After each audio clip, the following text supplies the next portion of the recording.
He would lay in bed and tell me that he didn't deserve a family, he didn't deserve love, he didn't deserve food, and he didn't deserve a bed. Trauma makes kids aggressive, scared.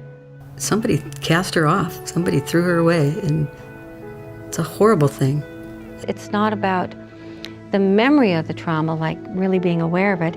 It's this chronic sense of the world is unsafe. It's absolutely unsafe if I'm not on top of it all the time. Triumph over trauma means that kids are getting their needs met and they are learning how to cope with the things that have happened to them. They are the most resilient kids I've ever met.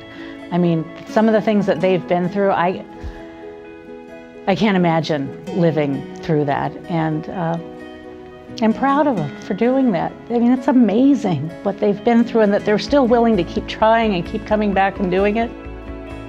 They're learning how to just be a kid again.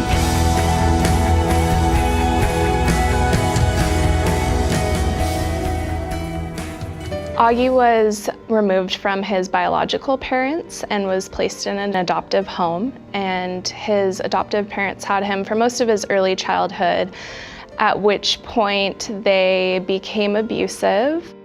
The brother would get brand new toys at Christmas or for birthdays, and Auggy would get broken thrift store toys.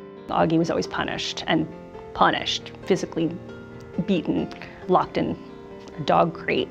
They dropped him off at the local DSHS office and left him there, and Auggy was placed into foster care with Lisa, his foster mother. His in-home therapist asked him, "What do you like best about living with Lisa?"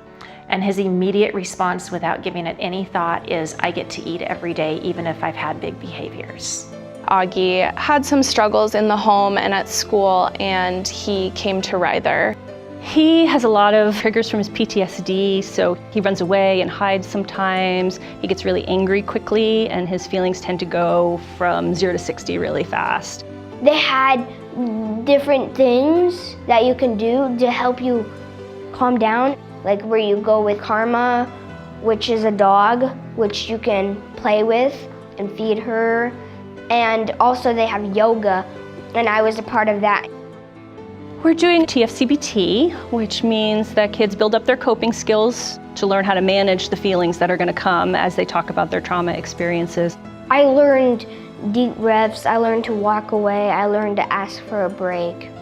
He does a lot of good and evil play, working out his anger and defeating the bad guys and being able to have triumph over the bad things that are happening. When he first moved in here, he was unable to be successful at school over a third of the time. He had that closed mindset that he was never going to be able to learn. I couldn't help him. And by the time he left, he had earned the privilege of going out and eating lunch with his teacher.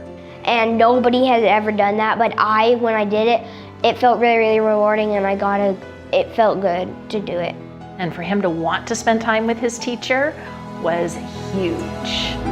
He's done a lot of hard work. He was really motivated in the cottage to get out of the cottage. He really benefited from the structure, embraced the behavior plan. We work very closely with Lisa to design programs for Auggy to be successful in the home setting. He's really smart. He won an award through Boy Scouts for STEM. I had to write about 10 different scientists. I had to write it up on a report, and I just had to do a lot. But after hard work, it was all worth it. I got this big, heavy medal. I am going to be adopting him. I hope that we'll finalize the adoption within the next year. One of my favorite things to see is how they relate to each other and how much he turns to her for comfort and really gets the things that he was missing all of his life from her. I've had a lot of trauma in my life, and my mom, Lisa, has helped me a lot about this. And so as Ryther, it has helped me a lot to just deal with my trauma and try to put it behind me.